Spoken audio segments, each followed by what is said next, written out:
सेवा और समर्पण देखकर मेरा हृदय पिघल गया। मैं तुम्हें इस विद्या का ज्ञान देने के लिए तैयार हूं, लेकिन इसके लिए तुम्हें पूर्णिमा की रात तक प्रतीक्षा करनी होगी। जमींदार की आंखों में लालच चमक उठा। मैं आपकी हर शर्त स्वीकार करता हूं महाराज, अजय ने आगे कहा।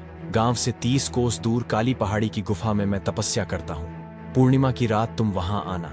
मैं अनुष्ठान करके तुम्हें सोना बनाने की सिद्धि प्रदान करूंगा, लेकिन याद रखना तुम्हें वहां अकेले आना होगा, ताकि कोई तीसरा व्यक्ति इस रहस्य को ना जान सके। वीरनाथ ने तुरंत हामी भर दी। आप निश्चिंत रहें महाराज, मैं पूर्णिमा की रात अकेले ही वहां पहुंच जाऊंगा।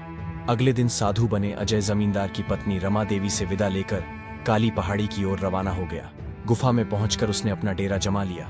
वह अपने साथ मजबूत रस्सी और एक भारी डंडा भी ले आया था। अब उसे बस वीरनाथ के आने का इंतजार था। 2 दिन बाद पूर्णिमा की रात आ गई। वीरनाथ ने अपनी पत्नी से कहा, मुझे एक जरूरी काम से बाहर जाना है, कल सुबह तक लौट आऊंगा। रमा देवी ने कुछ पूछना चाहा, लेकिन वीरनाथ ने टाल दिया। यह एक महत्वपूर्ण कार्य है जिसे मैं अब भी नहीं बता सकता। इसके बाद उसने अपने सेवकों को आदेश दिया, मेरे पीछे से हवेली और मालकिन का ध्यान रखना। फिर वीरनाथ अकेले ही काली पहाड़ी की ओर निकल पड़ा। 30 कोस का सफर तय करके उसने पहाड़ी पर चढ़ना शुरू किया।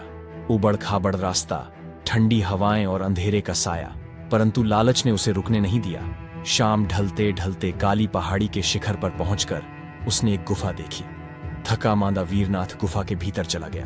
गुफा में पहले से ही साधु के वेश में अजय मौजूद था।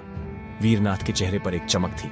महाराज देखिए, मैं वादे के अनुसार अकेले यहां आ गया हूं। अब बताइए मुझे क्या करना होगा। अजय ने तुरंत भांप लिया कि जमींदार बेहद थका हुआ है। उसने मौके का फायदा उठाया और जमींदार को झपट कर पकड़ लिया। पलक झपकते ही उसने उसे मोटी रस्सियों से कसकर बांध दिया। थकान से चूर वीरनाथ कोई प्रतिरोध नहीं कर सका। जब वह पूरी तरह रस्सियों में जकड़ गया तो घबराकर चिल्लाया, महाराज ये आप क्या कर रहे हैं? आपने तो मुझे सोना बनाने की सिद्ध सिखाने के लिए बुलाया था, फिर मुझे बांधा क्यों? तभी अजय ने अपना साधु का वेश उतार दिया और अपनी असलियत उजागर कर दी। मूर्ख जमींदार, मैं कोई साधु नहीं हूं और ना ही तुझे कोई सिद्ध देने वाला हूं।